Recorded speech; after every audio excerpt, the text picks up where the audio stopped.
Bonjour à tous et bienvenue à cette nouvelle édition de la revue de la presse camerounaise. Nous sommes le 17 février 2025 et le périple de ce matin, nous l'ouvrons avec l'hebdomadaire confidentiel qui parle du sérail et des renseignements qui sont au centre de la polémique. En citant Antonio Bambikwe en exemple lors de son adresse à la jeunesse camerounaise, c'était le 10 février 2025, Paul Biya a laissé transparaître un gros dysfonctionnement dans le système de renseignement au sommet de l'État. Pourtant, l'exemple promu à la face du monde comme un modèle de réussite n'en est pas un, au regard des scandales qui l'entourent et des casseroles qu'il draine sur son passage. Comment l'échec du festival organisé autour de la filière banane-plantain et qui a fait tant de bruit a pu aussi échapper au service de renseignement? C'est une interrogation. D'ailleurs, l'ensemble des informations sur ce dossier produit par le confidentiel ce matin est à retrouver à la page 6. En petite une, on parle d'accident de la circulation et c'est Cabral Libye qui est en vie. Et s'agissant du plaidoyer contre les accidents sur les ponts sur le Vouri, des avancées significatives sont à retrouver ce matin en parcourant les colonnes de l'hebdomadaire confidentiel.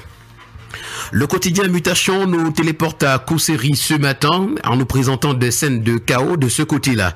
En visite dans l'extrême nord pour évaluer la situation socio-économique et humanitaire après les inondations, le ministre d'État, secrétaire général de la présidence de la République, a mesuré le malaise et la lassitude qui gangrènent la population locale, nous renseigne le journal ce matin en page 5. En page 6, on parle d'enseignement secondaire. On s'achemine vers une nouvelle grève, nous renseigne le journal. Et puis en page 7, c'est la jeunesse qui intéresse pour un Internet sûr et durable. Le Messager nous amène également à l'extrême nord ce matin en s'interrogeant. L'extrême nord, cette région serait-elle la fille rebelle du renouveau?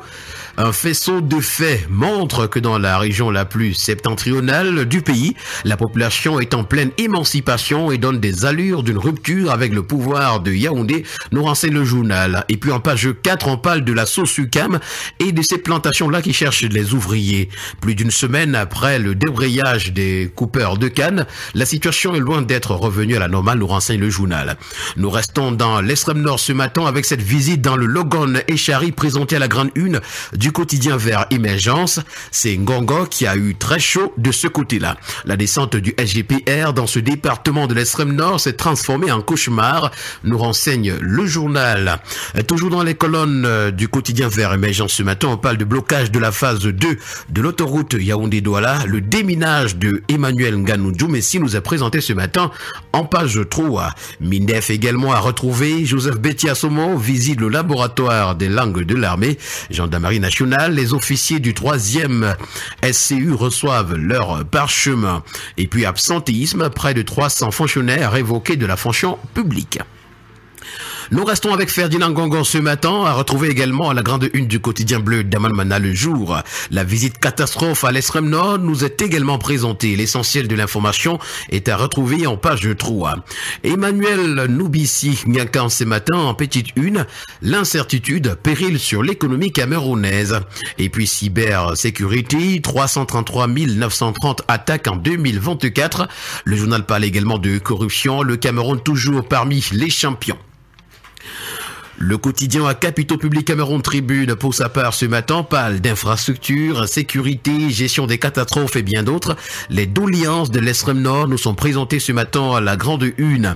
Envoyée par le président de la République, Paul Biya, le ministre d'État, secrétaire général de la présidence de la République, Ferdinand Ngongo, a eu de nouvelles rencontres avec les autorités locales à Yagua, Maga et Kousséri au cours du week-end. Occasion d'évoquer des sujets liés à l'amélioration des conditions de vie des populations de la région, nous renseigne en page 3 le quotidien national. Pour le quotidien d'information générale et d'enquête, on parle de misère et de souffrance toujours à l'extrême nord. Monsieur le Président, écoutez votre peuple, c'est le titre qui nous est présenté. D'ailleurs, le quotidien régional d'information du Nord Cameroun, l'Œil du Sahel, nous permet de rester dans cette partie septentrionale du Cameroun avec cette visite agitée de Ngongo à Kousséri. Pour l'hebdomadaire 102 tours, dans son édition 673 de ce 17 février 2025, ça a été une mission périlleuse à l'extrême nord. Comment le SGPR et le MINAT ont rétabli la confiance avec Yaoundé? On parle de toute autre chose à présent avec le journal de l'économie et des finances et combattant, CEMAC notamment, les contours du nouveau règlement sur l'agrément bancaire unique nous sont présentés. Et puis d'aide publique, le cri de cœur du Cameroun à l'endroit des épargnants est également à retrouver, ainsi que d'autres informations également.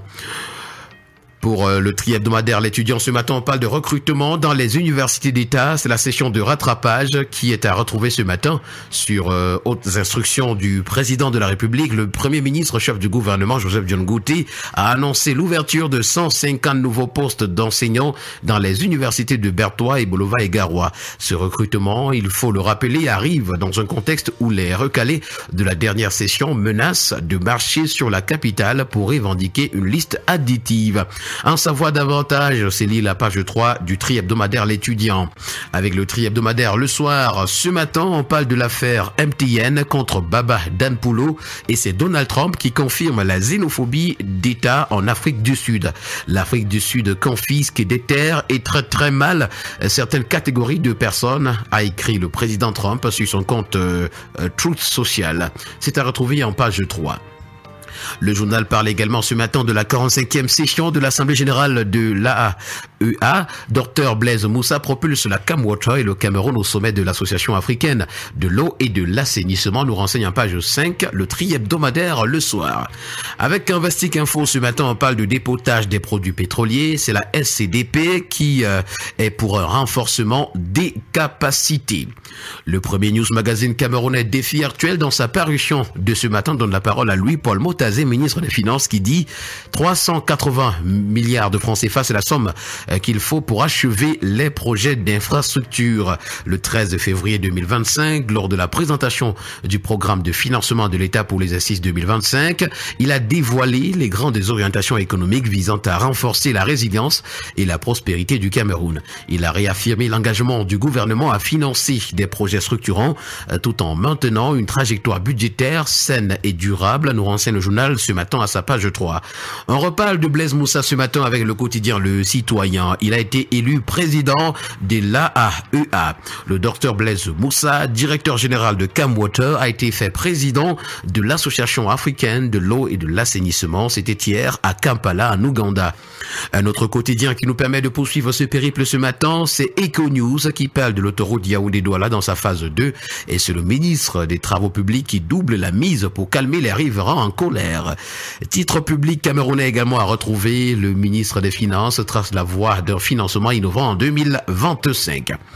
Avec le tri hebdomadaire La Voix des Jeunes ce matin, on parle du baccalauréat tchadien. Le probatoire est désormais exigé aux Camerounais. Les nouvelles conditions sont à lire ce matin à la page 3 du tri hebdomadaire La Voix des Jeunes. Avec le quotidien d'information républicaine, Le Drapeau, on reparle de la présidentielle de 2025 et c'est la jeunesse du maillot Tsanaga qui s'active. Le premier quotidien économique de la zone CEMAC, L'économie pour sa part, parle des caisses des dépôts et consignations. C'est le Cameroun et le Gabon qui sont réticents sur la proposition de règlement de la BIAC. Dans les deux pays, les activités de transfert des avoirs en déshérence au profit des CDC sont déjà encadrées par les lois nationales, nous renseigne le journal. Et pour le quotidien L'Info à chaud avec lequel nous mettons un terme à cette revue de la presse camerounaise, au terme de la 45e session de l'Assemblée générale de l'Association africaine de l'eau et de l'assainissement en Ouganda, victoire de la diplomatie de présence, de performance et de rayonnement impulsé par son excellence Paul Biya. C'est également de parler de Blaise Moussa, le directeur général de la Camwater au Cameroun. Et voilà donc qui a permis de mettre un terme à cette première sortie de la semaine de la revue camerounaise de la presse. Rendez-vous demain pour une nouvelle édition, si Dieu le veut bien. Bonne journée à vous.